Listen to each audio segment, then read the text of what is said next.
Okay, so Extreme Rules has just finished, and as predictions go, um, well, we'll go through the card in a minute, but it's Extreme Rules was a fairly decent pay-per-view as it goes. The wrestling was good.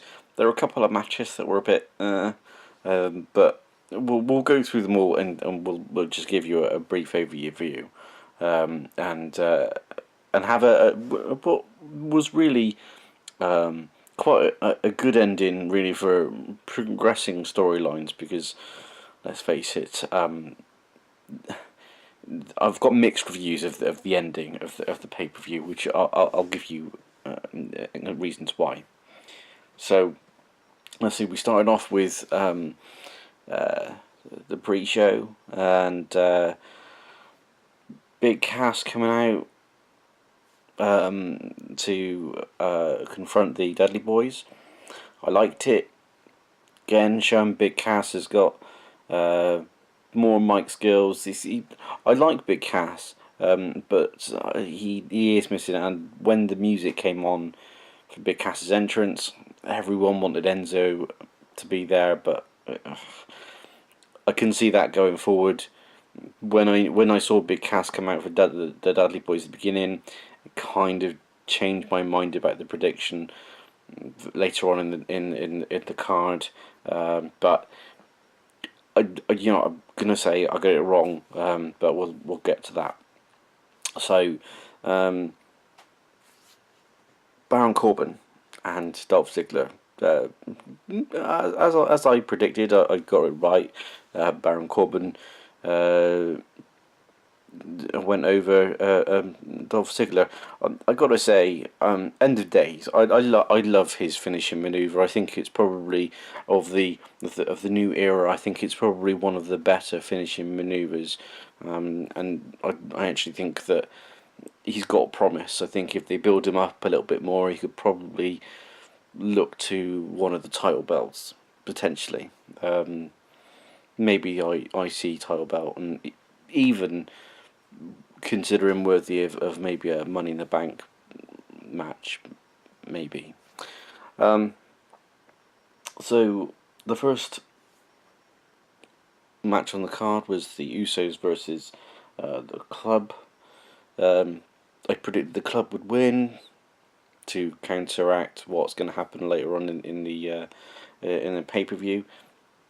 The Club won. I predicted as much. It was an okay match. It wasn't terrible. It wasn't. It was full of a little bit of predictability here and there, but there was no. It was so-so. I can't say that it was bad. Terrible. There was no poor spots or anything, but it was okay. Then I think what happened next? It was the US title match, Kalisto versus Rusev. I predicted Rusev. Rusev won. He trashed Kalisto. It was quite brutal, really. Yeah. I kind of said, as progress the storyline, it makes more sense to do that, because if John Cena's coming back and he wants to take the title, it's better to have him against Rusev. The tag team titles, I got that one wrong. I said the Vaudevillains would take it, but Big Cass and not come out. Maybe I would have changed my mind, but I got it wrong. This is the New Day retained. I really don't know what they're doing with New Day. It's getting a little tiresome, and maybe there's just nobody with enough.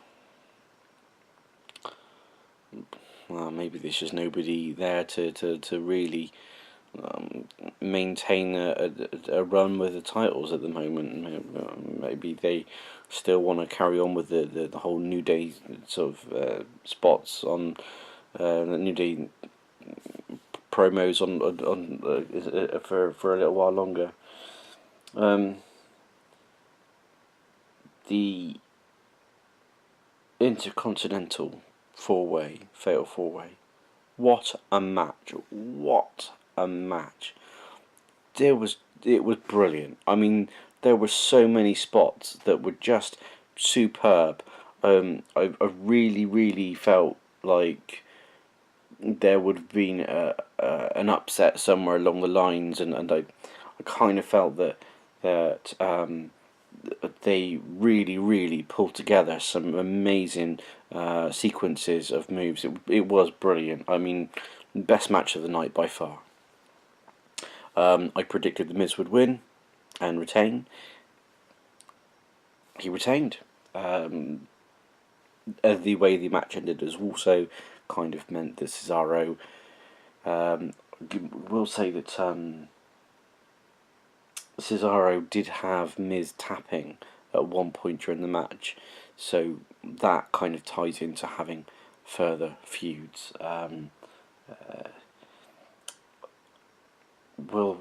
I've just realised I completely forgot one of my earlier points, but I'll come back to that. So the next match, I think, was the Ambrose versus Jericho in the Asylum match. I predicted Ambrose would win. Ambrose won. I gotta say, I thought this was a much better match than I thought it was going to be. I kind of thought it was going to go along the same lines as Brock and Brock Lesnar. It's the WrestleMania match. Hand it to it. They had some really good sort of. I mean, Dean Ambrose jumping off the top of the cell. The thumbtacks was great. I hadn't seen it for a while, so it was good. Dirty Deeds onto the tacks to finish it was just brilliant. He genuinely looked in a lot of pain. It was a good match. Not technically the best match ever, and there were, I think, a few things that went wrong.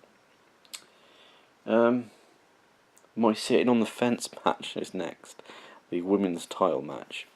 I said that providing it was a clean match, then Natalya ever had every chance, but shenanigans and the Dana Brooks thing, I predicted it. It happened. Dana Brooks came down to the ring. Charlotte won. I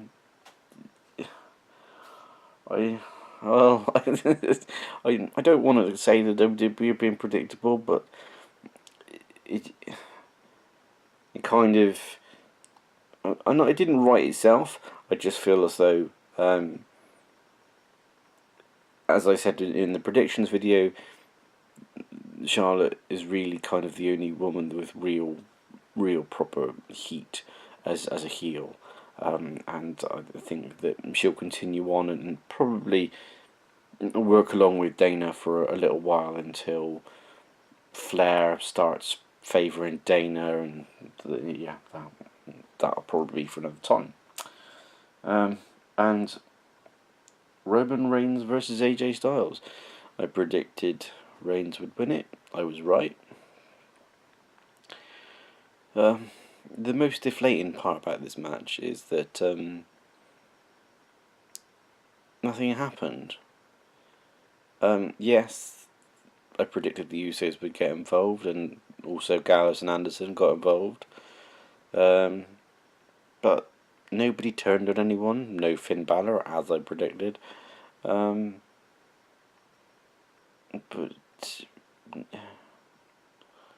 no one turned on anyone.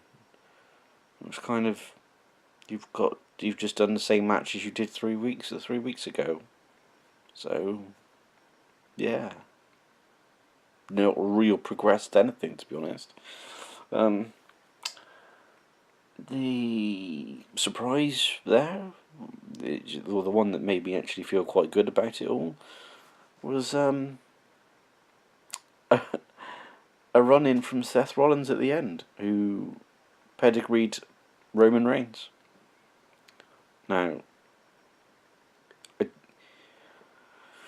He picked up the title belt after, held it in the air. Whether this is going to be... No, we'll have to see. Raw, and I'll try and do a Raw reaction as well, and look into that. But I think it was a nice end to a sort of a bit of a disappointing, because I mean there were a lot of false endings in this particular match. It ended with Gallows and Anderson getting super punched as normal, and it ended on Styles getting speared as normal for a 1-2-3 finish.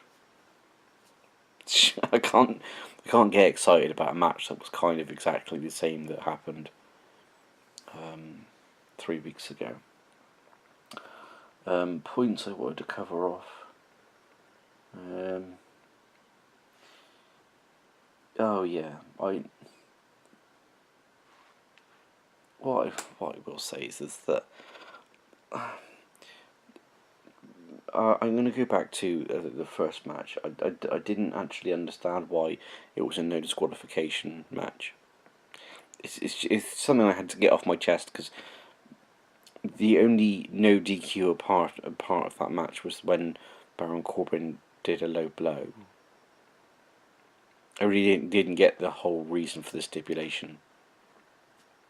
There was no weapons were involved.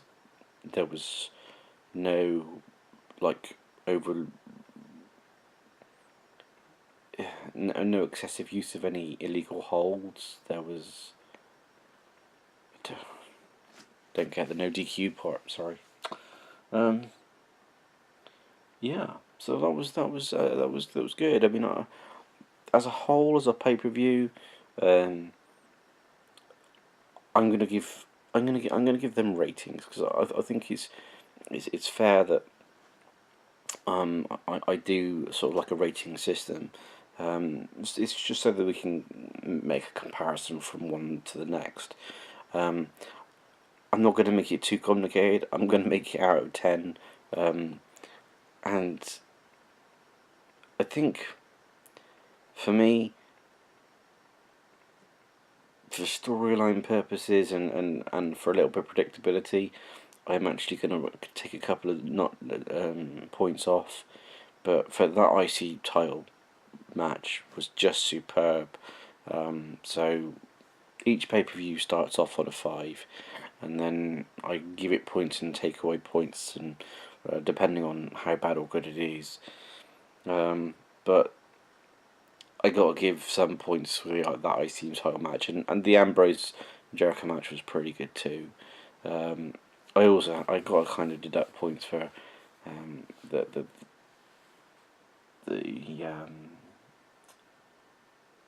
Rusev match. It was just all one-sided. Kalisto looked like he was getting a bit.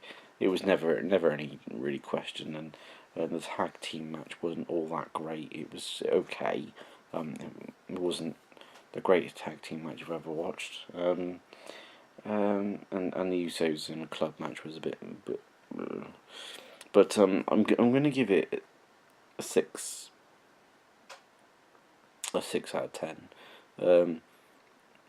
Mainly, I think the reason why it's so low in comparison to some of the really good things that came out of this pay-per-view, I think it's because after 3 weeks of every solid week for 3 weeks, we had this Roman Reigns and building the speculation over the club and the potential of someone turning in, and Finn Balor showing up and all that.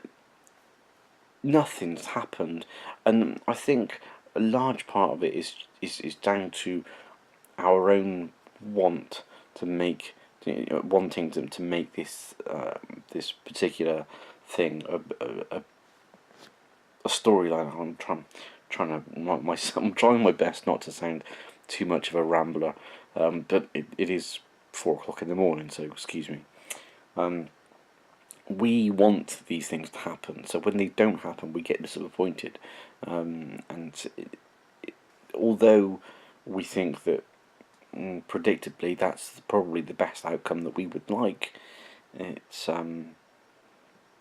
yeah, it's just I just feel like a little deflated that nothing's happened. So, but yeah. Anyway, that was my reaction to the pay-per-view.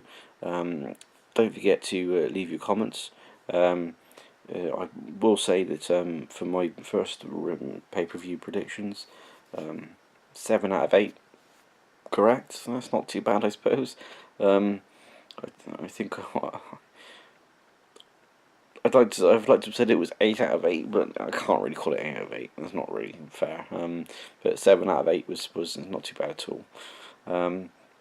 Yeah, so leave your comments below, and don't forget to like, share, and subscribe. Thanks very much.